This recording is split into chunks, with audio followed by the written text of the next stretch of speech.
exciting start to our season already, and delighted to be back at Arizona State University. There's a lot going on here. Had a chance earlier today to meet with 100 Chinese coaches that are here for 3 months. The global launch program here at ASU is hosting them, first of its kind, where Chinese coaches being trained by an American university. We've got a program going on here as well as University of Utah, where I was last night for that game. And of course to see all the stadium renovations that are going on here, and certainly a very dynamic place with 4 sports having been added as well recently: hockey and men's tennis, of course women's lacrosse and triathlon. So a lot of great things going on here, and it's good to be in Tempe and get caught up on everything that's happening. And good to see you all. Happy to take any questions that you have. Larry, as long as you brought up the Chinese delegation, what is the value of that to the conference? Yeah. Well, it's part of a 5-year relationship we've had with the Federation University Sports China, which is multifaceted. We are bringing student athletes over to China to compete. We're also training.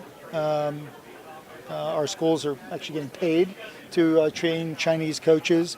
A lot of things that we're doing are about building brand exposure and awareness over in China for our universities, which are a big deal for our universities. They're very multinational, multicultural in terms of the student population. Our schools are always recruiting students and trying to build their international prestige. So if sports is the front porch for our universities, because globalization is so important for our universities, sports has got a role to play. I know you've done the basketball games, you've done coaches things. Anything else on the docket in terms of this relationship? Yeah. Anything else planned? We kind of taking a step at a time. We started with exhibition tours that led to regular season basketball games. So we had Washington play Texas last year, the opening tip-off game. This year is going to be Stanford against Harvard. We've brought volleyball teams over there as well, and I think you'll see us continue to expand the number of sports where we have exchange with the Chinese, and I'm hopeful that the regular season basketball game continues to be successful, and that's ongoing. We also host Chinese teams that come over here. Beijing Normal University was over here playing some of our women's soccer programs. I think they played Arizona State. Not sure about that. And other teams come over and play. So it's multifaceted, and I think it'll continue to grow. What's your read, Larry, on the Pac-12, the conference so far in the football season? Sorry, my take on the your take on the conference. Well, we're coming off a season where we're the deepest we've ever been, with 10 of our 12 teams making bowl games. That had never happened before, and Stanford just missing out on the playoff. I've seen that as part of a trend, so I expect we're going to be equally deep again this year, and the early results are that's shaping up to be the case. So I expect us to be very deep again. It's still very early, so interested, of course, to see which teams will emerge as elite. We've got a few undefeated teams still, but some big games going on these couple of weeks. So I like the overall trajectory of the conference in football. I think it hasn't always been the case, but the last few years we've gotten deeper and stronger. And Colorado's win that just happened up at Oregon, that's a paradigm shift for that program, where they had struggled. And so I think that's just an indication we'll continue to be, amongst the deepest conferences in the country. And, hopefully we'll have some elite teams that break through. I'm keen to see us win a national championship again. We haven't done that for a while.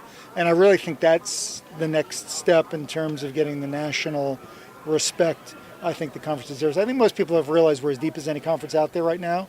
And, we've had teams right at the top echelon. But I think until we start winning some more national championships, the rest of the country won't necessarily see it that way.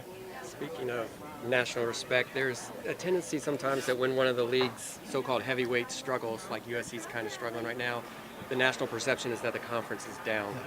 Is that a concern for you going forward, that people might look at it that way and then it might affect the playoff chances later down the road?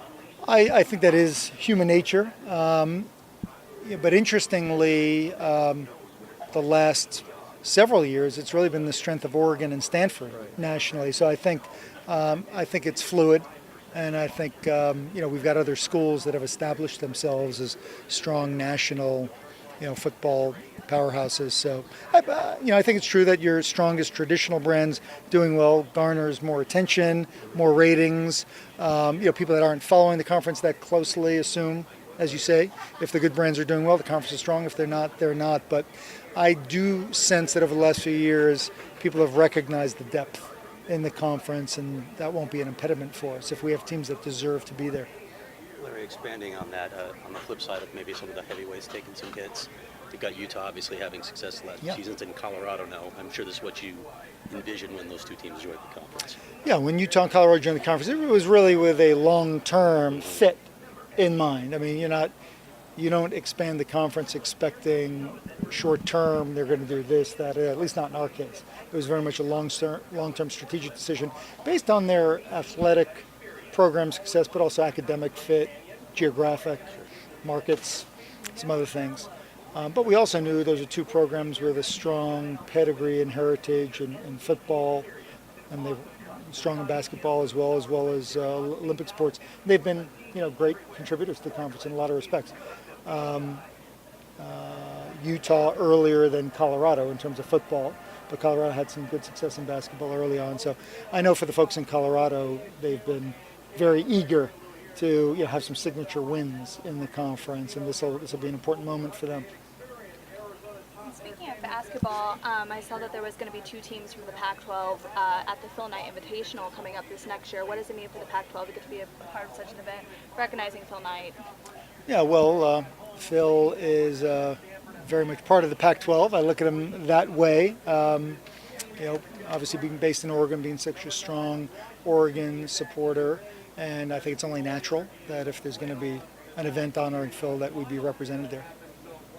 So did you get it? You came not that long ago to visit with some of the ASU athletes, and you toured the other campuses and did that.